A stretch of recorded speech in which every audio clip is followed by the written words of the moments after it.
So today's talk is learning and growing, and I was like, what was I thinking?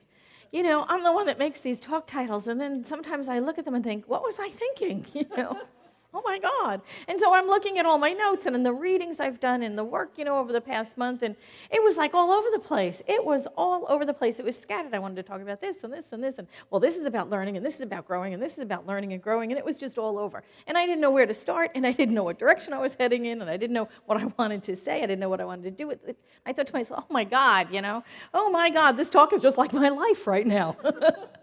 I just like, it's all over. And if I don't know what I want to do, and I don't know where I want to go, and I don't know what I want to say with it, I'm screwed. It's like, how am I going to do this? And that quote from Seneca came to me, that one that says, if one does not know to which port one is sailing, no wind is the right wind. And it's kind of like that's how I felt. And so I had this task before me of like, okay, let's bring it in a little bit. It's such a huge topic, learning and growing. So it's like, it's a large, large subject, and I needed to kind of bring it in a little and figure out what it was I wanted to say and where I wanted to go with it. So I prayed and I meditated, and I have an every other weekly talk with ministers. We do a telephone conference with Southern California ministers, so I talked with other ministers and friends and prayed a great deal over the past couple of weeks, and it really started coming together. And so when it comes to learning and growing, I came to this. It is a quote from Marianne Williamson, and she says, "Love is what we are born. Fear is what we learn.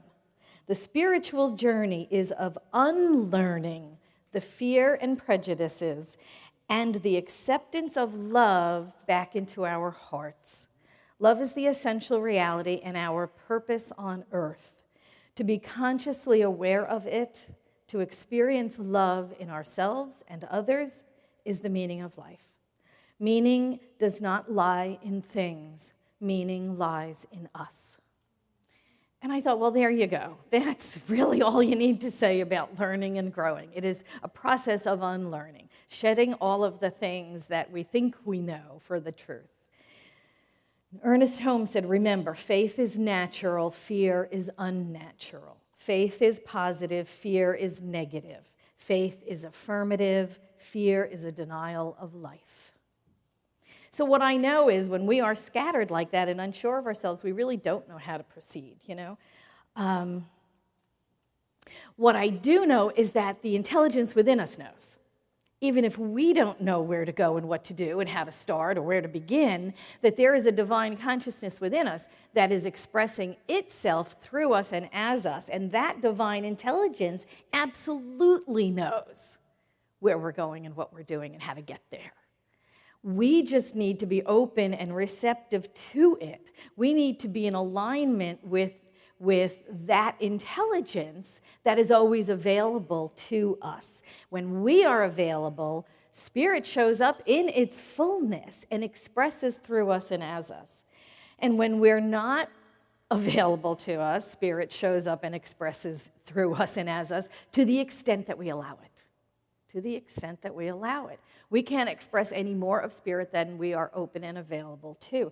There is no limit to our growing except for the limits we put on ourselves by the stories that we tell about who we are, the stories that we tell others about who we are. Those are the only limitations that we put on ourselves. We learn who we are by our family. At first, when we're really, really young, we learn about you are just like your father, right? How many times have you heard that, Or we go through the papers and we find the horoscope. Oh yeah, this is definitely me. I know who I am. I'm a triple Cancer, so that means I, have to stay home and I'm not a socialist or whatever. My family's good at this. My culture's bad at that. We start learning and creating these stories, and then we stick to them.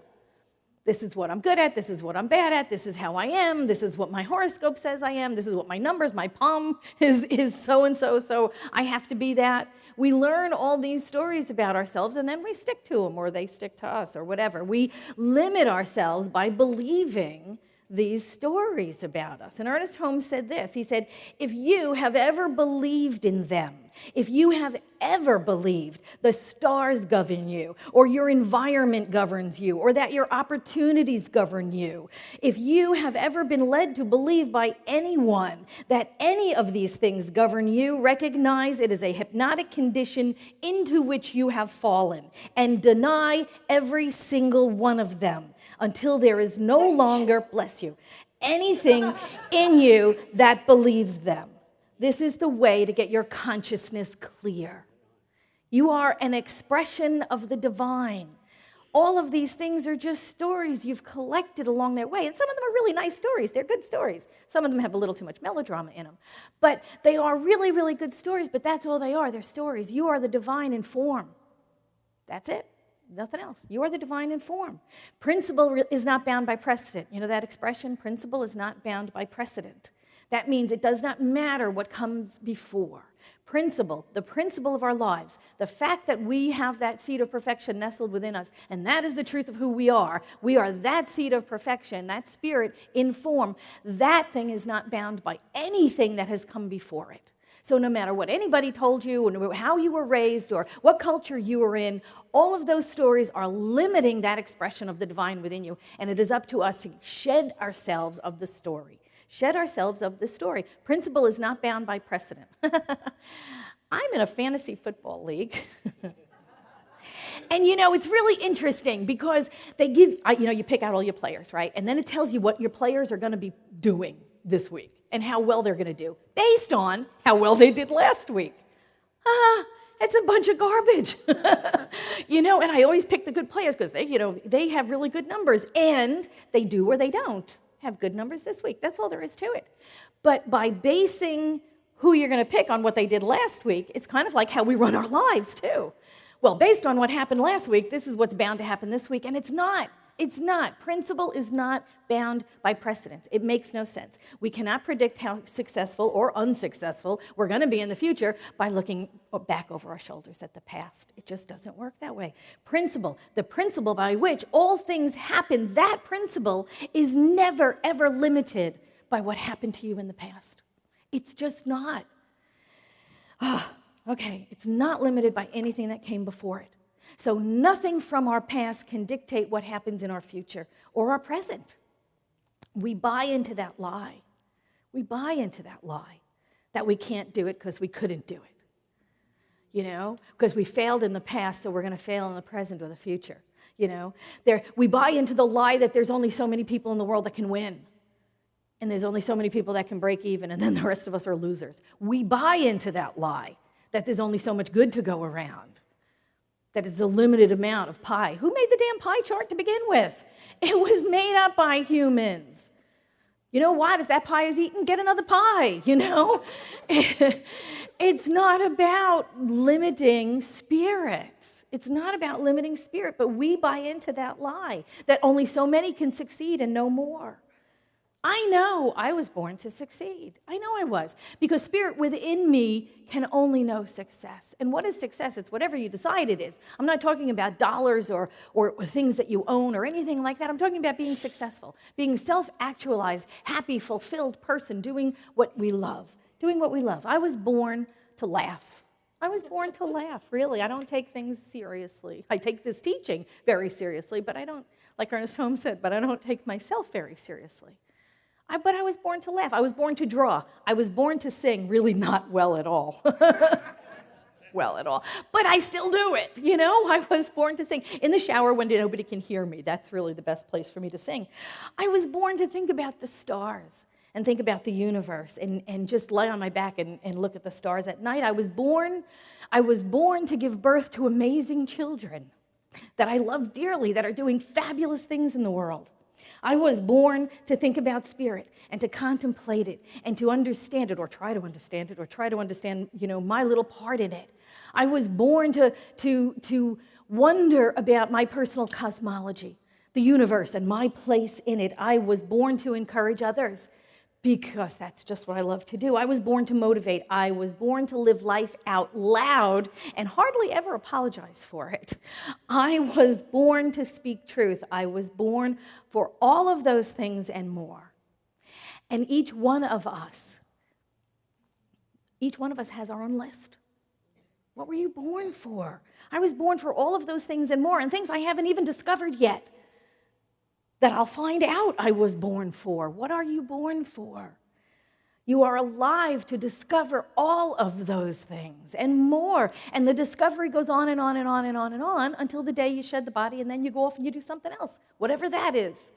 You know, Gandhi said, live life as if you were to die tomorrow.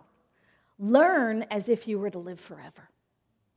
Learn as if you were to live forever. Make goals. Make goals. And then ask yourself, are the choices that you're making today are bringing you closer or farther away from your goals? Ask that. Ask those questions. You know, make goals a priority in your life. Absolutely. We all need a plan. We all need to figure out where it is we're trying to go or what it is we're trying to achieve.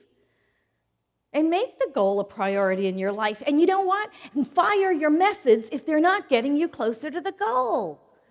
It's okay to fire your methods. If it doesn't work one way, try it another way. Don't give up on your goal. Give up on your method. Quit the method. If it's not going to get you there, don't abandon the goal. Just your way of approaching it. You know, Confucius said this: when it's obvious that the goals cannot be reached, don't adjust the goals. Adjust the action steps. That's what we do because we're always learning. So what did you learn? You learned that's not the way to get there. You know, there's always something to learn. So you make a goal and you try what was it Edison said, right? I learned 10,000 ways how not to make a light bulb. You know, I mean, he was learning all the time. Everything, nothing is wasted. We're learning all the time, learning and growing. Excuse me. Ernest Holmes said this. He said, as man unfolds his mentality, the law automatically reacts to him. The way to work is to begin right where we are. And through constantly applying ourselves to truth, we gradually increase in wisdom and understanding. For in this way alone, good results are obtained. If day by day we have a greater understanding and a clearer concept, if daily we are realizing more truth and applying it to our actions, we're on the right path, and eventually we are made free. That's learning and growing. We make mistakes. We do things that are not in keeping with our best and highest. Anybody make a mistake ever? It's just me. I'm the only one. I've made heaps of them, right? Not in keeping with our best and highest. We demonstrate unskilled behavior. We learn from it. Hopefully we learn from it. Or we do it a couple of times before we learn from it, right? But eventually we learn from it and we do it differently. Apologize for the mistakes we make. Apologize for inadvertently hurting something or someone, but do not apologize for who you are. Do not apologize for who you are. You are individualized expression of spirit, showing up, doing spirit as only you can do it. The only way that you can do it, your own perfect way, perfectly. You know, somebody said it, I don't know who it was, but the privilege of a lifetime is to be who we are. That's powerful stuff. Learning and growing is our privilege. To reveal more of who we truly are in life is a privilege. To be positive, to grab life for everything that you can is a privilege. Be positive. Fire the negative people from your life. You know those people, just fire them. I should just go around with a sign, you're fired, and just hold it up to all the people that give you shit. I'm sorry, just do it, you're fired. Somebody complains, you're fired. Someone tells you, oh, that'll never work, you're fired, just carry it around with you. There's no reason to keep those negative people in your lives. Relationships will come and go. Some people come into our lives for reasons and seasons and lifetimes, and that's the way it is. So you learn and you grow. You learn and you grow. Accept the fact that we change. That's an earthly fact. Truth is eternal. We are these divine beings of spirit. That's eternal. But the facts, the little facts, the physical facts are we're changing all the time. Changing don't you wake up in the morning and there's like, where'd that dot come from? That wasn't there yesterday. Our bodies changing all the time, aren't they? Our whole lives, they're changing. Everything at the level of the effect changes. Everything in the physical world changes. Countries come and go. Empires rise and fall. Buildings are built and fall away. Everything changes. Get used to it. Change is the only constant in the physical world. Accept that we change and we grow and life moves on. The only thing that stops that from happening is when we dig in, because our story says, once I get everything all the way I want it, I don't want it to ever change. Once I get it all together, once I get whatever, the house, the retirement, the money in the bank, the car, whatever, that's it, I'm done. I don't want anything to change. Well, that's where suffering comes from. That's where suffering comes from, because everything is going to change. Sometimes we are our own worst enemy because we make up these stories and then we cling to them. And they're not the truth of us. The truth is we're spirit and form. We're spirit and form. That's about all you can say. We are born into a physical body for a certain amount of time. That physical body has an expiration date, right? I mean, all of them do. All of them do. You can be the most spiritual person on the face of the earth. The body is eventually going to go. We all have an expiration date, but we're born into this physical body for a little short period of time, considering the universe is, 14 billion years and going and still expanding? A little bit of time. And we're born with two fears. I don't know if you know that. We're born with two fears as infants. Fear of falling, fear of loud noises. That's it. The rest of them we've collected along the way. Doesn't that really thrill you? The rest of them we collect along the way. And we get to be adults and we have pockets full of phobias, don't we? I mean, some of us, for God's sakes, I'm afraid of spiders, I'm afraid of snakes, somebody's afraid of crickets. I don't know why, don't even ask.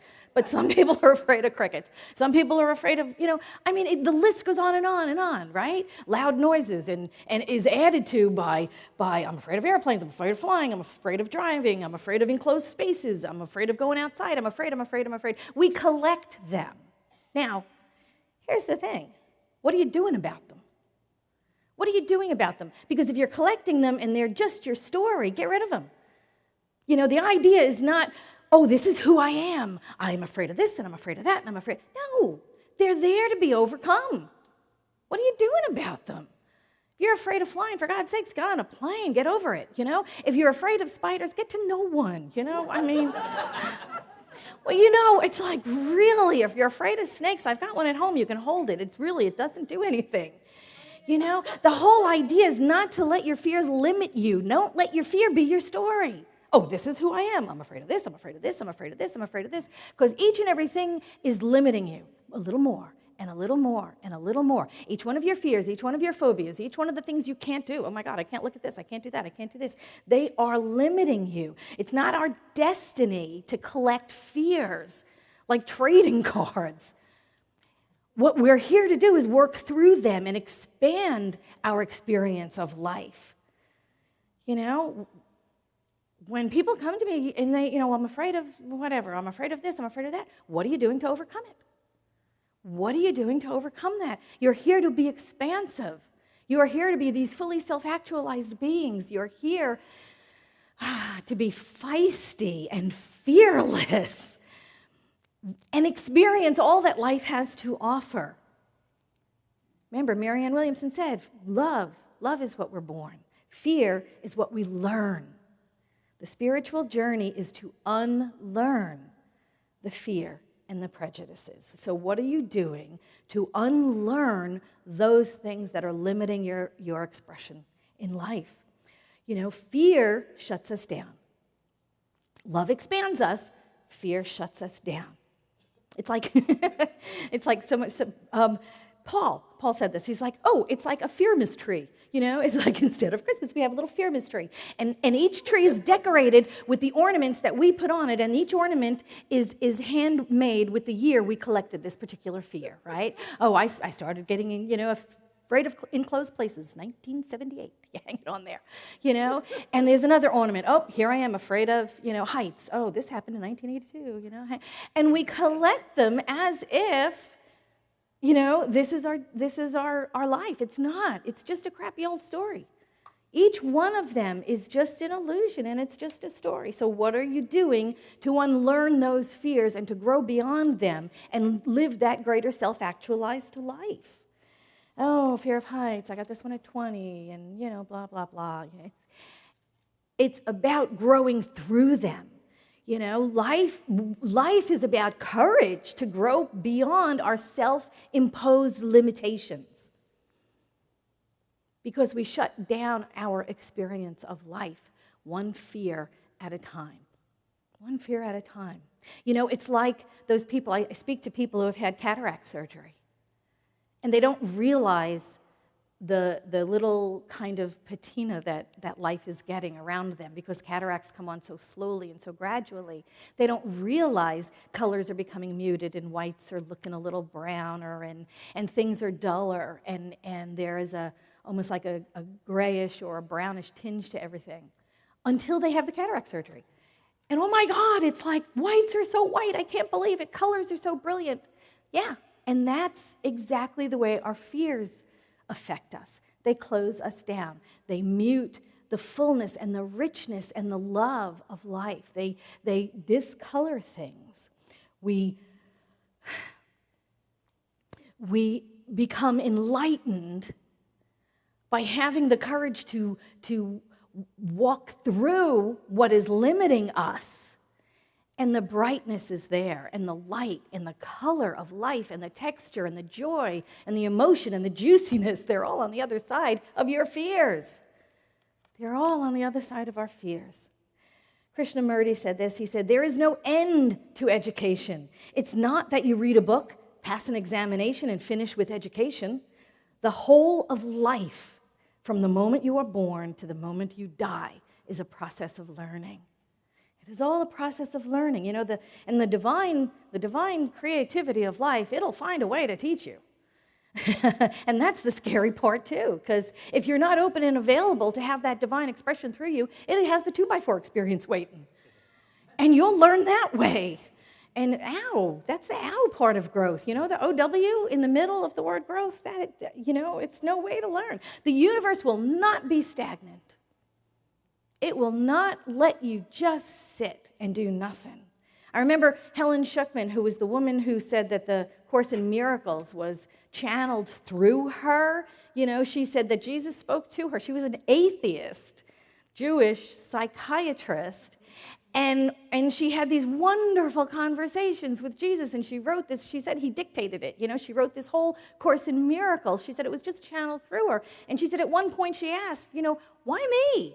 I'm like the most unlikely person. I'm an atheist, first of all. I'm like the most unlikely person to get this. Why would you talk to me about it? And the answer that she got was, what makes you think you were the first one I asked?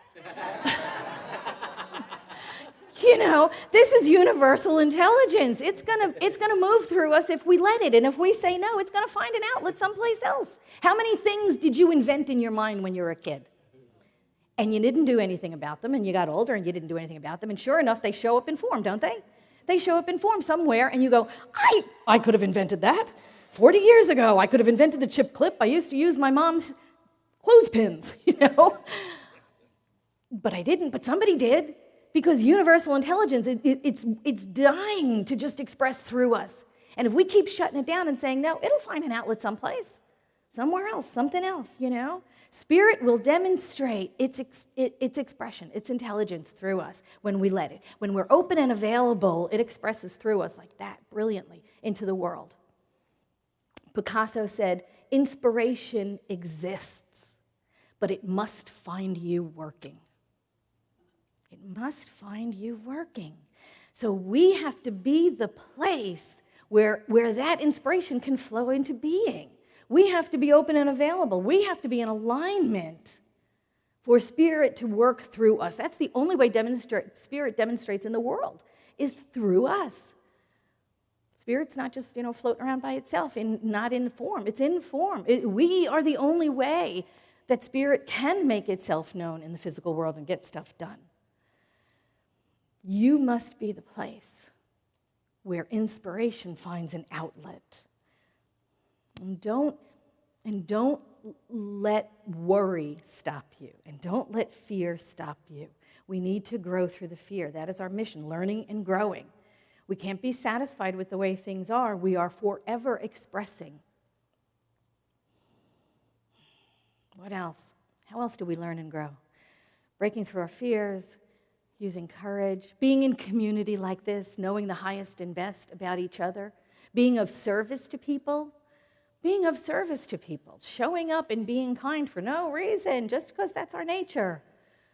That's another way to learn and grow, being in service to each other. Happiness is another way to learn and grow. Happiness is a choice. It's not something that descends on some people and not on others. It's a choice we make to be happy. We let the happy out of us. We don't find the happy. It doesn't descend on us.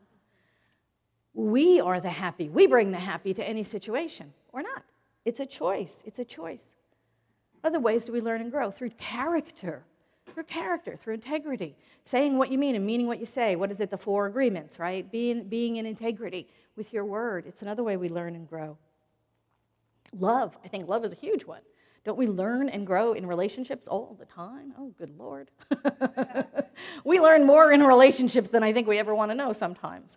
We learn through relationships. We learn through love. We learn to love people unconditionally, don't we? We learn to love people for just exactly how they show up in all of their unskilled behavior, because God knows we don't have any. We learn to love unconditionally in whatever form it shows up in our lives. You know, relationships are the greatest place in the world to learn. We learn forgiveness, we learn communication, we learn, all kinds of things being in relationship with other people. And if you're alive and you're in physical form, unless you're living in a cave on a mountainside someplace, you are in relationship with people all the time. All the time. At the grocery store, in the cab, on the bus, in the airplane. We are always in relationship with the people. On the freeway, you're always in relationship with people. So what are you learning there?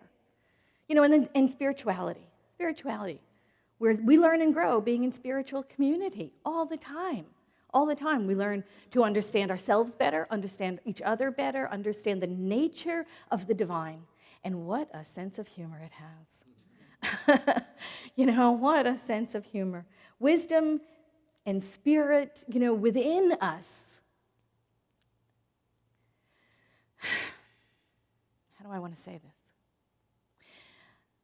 The quality of God known as wisdom exists within us all the time. So it's almost like saying, well, I don't have anything to learn because I have the wisdom of spirit within me. My mind is immersed in the mind of God, which is everything, all knowledge, everywhere. And that is true.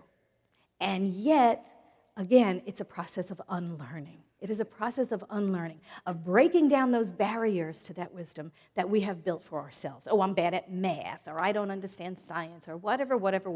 Going back to your story, it's about unlearning all of those false beliefs we hold about ourselves so that we can be open and available to the wisdom of spirit, to allow it to flow through us out into the world. Ernest Holmes said this, but how to make practical use of this divine wisdom. It is not enough for us to say God is all there is. That statement is true. It was true before we said it. But if we wish to demonstrate the availability of this higher power in our human experience, then we say God is all the life there is, and we add, and that life is my life now. God is good. That goodness is mine now. God is substance. That substance is now my supply. It is now my supply. The divine thing in us, the creative energy, the infinite intelligence which functions through us, which is God, the living Spirit Almighty, must be directed in our lives. We must link our thought with the thought of the infinite. Wow. We are forever learning. We are forever growing in all of our lives, in every aspect of our lives, until death, drops the physical body, and then we go on in some other form, spiritual, non-physical, whatever, some plane of existence. We are learning every single day, learning and growing. That is our birthright. That is our destiny. That is the divine pattern that lies before us. We are here to learn, to grow, and to be the light because that is the truth of us. That is who we are. And when we unlearn all the stuff that we've learned that's false, we let our bright light, our radiant, shining truth come out. And we are right there, the healing place for the entire world. Thank you so much. Thanks for being that.